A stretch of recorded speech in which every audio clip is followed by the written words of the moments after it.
Perfect టెక్స్చర్‌తో super టేస్టీగా నాటుకోడి కూర ఓసారి ఇలా చేసి చూడండి. టేస్ట్ అయితే చాలా బావుంటుంది. ఈ కర్రీ కుక్కర్‌లో కంటే నార్మల్ గిన్నెలోనే టేస్ట్ బావుంటుంది. ఇక్కడ నేను 1 కేజీ చికెన్ తీసుకొని వాష్ చేసి పక్కకు పెట్టుకున్నాను. ఆ తర్వాత స్టవ్ పైన గిన్నె పెట్టుకొని 3 టేబుల్ స్పూన్స్ ఆయిల్ తీసుకున్నాను. మిక్స్డ్ మసాలాలన్నీ ఇక్కడ యూజ్ చేశాను.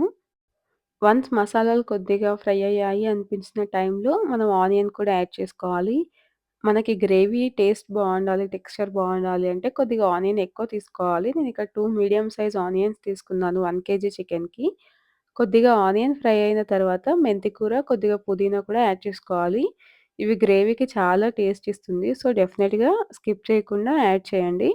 ఈ లీవ్స్ అన్నీ బాగా ఆయిల్‌లో ఫ్రై అయిన తర్వాత కొద్దిగా అల్లం వెల్లుల్లి పేస్ట్ కూడా యాడ్ చేసుకొని, పచ్చివాసన అంతా పోయేంత వరకు ఫ్రై చేసుకోవాలి.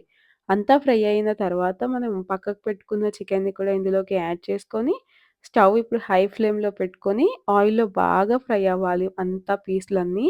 ఇలా ఒకసారి అంతా కలుపుకున్న తర్వాత ఇందులోకి కొద్దిగా పసుపు, అలాగే ఉప్పు కూడా యాడ్ చేసుకొని, మళ్ళీ ఒకసారి బాగా కలుపుకోవాలి హై ఫ్లేమ్‌లోనే. ఇలా అంతా కలుపుకోవడానికి 2 మినిట్స్ దాకా పడుతుంది. ఇలా ఒక 2 మినిట్స్ బాగా కలుపుకొని మూత పెట్టేసుకోవాలి. మూత పెట్టేసుకొని 2-3 నిమిషాలు అలాగే వదిలేయాలి. అప్పుడు ఇందులోకి బాగా వాటరొస్తుంది. ఇలా ముక్కల నుండి బాగా ఎసరు వచ్చిన టైంలో మనం మన టేస్ట్‌కి తగ్గట్టు కారం, ఉప్పు, ధనియాల పొడి ఈ 3 యాడ్ చేసుకొని హై ఫ్లేమ్‌లో బాగా కలుపుకోవాలండి. ఈ కారం, ఉప్పు అనేవి ఆయిల్‌లో బాగా కలిసేలాగా ఫ్రై చేయాలి.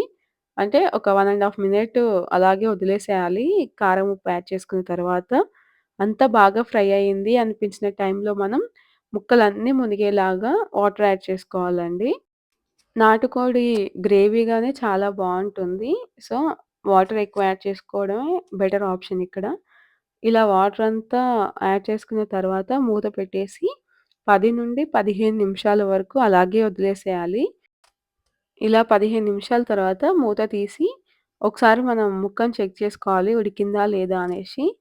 ముక్క ఉడికినట్లయితే మనం చివర్లో గ్రేవీ అంతా థిక్‌గా కావడం కోసం కొబ్బరి పొడి యాడ్ చేసుకోవాలి. ఒక 2 స్పూన్స్. అలాగే కసూరి మేతి, కొద్దిగా మసాలా పౌడర్ ఈ 3 యాడ్ చేసుకొని బాగా కలిసేలాగా కలుపుకోవాలి.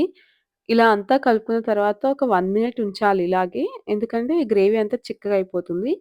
అలా 1 మినిట్ ఉంచిన తర్వాత కొత్తిమీర కూడా యాడ్ చేసుకొని స్టవ్ ఆఫ్ చేసుకోవడమే. ఈ విధంగా మీరు నాటుకోడి ట్రై చేసి చూడండి. టేస్ట్ అయితే చాలా బావుంటుంది. ఈవెన్ గ్రేవీ గూడా చాలా అంటే చాలా టేస్టీగా ఉంటుంది. సో, డెఫినిట్‌గా ట్రై చేయండి. ఫస్ట్ టైమ్ ట్రై చేసినా సరే బెస్ట్ రిజల్ట్ ఒస్తుంది. ఇలాంటి మరిన్ని వీడియోస్ కోసం మన ఛానెల్‌ని డెఫినిట్‌గా సబ్స్క్రైబ్ చేయండి.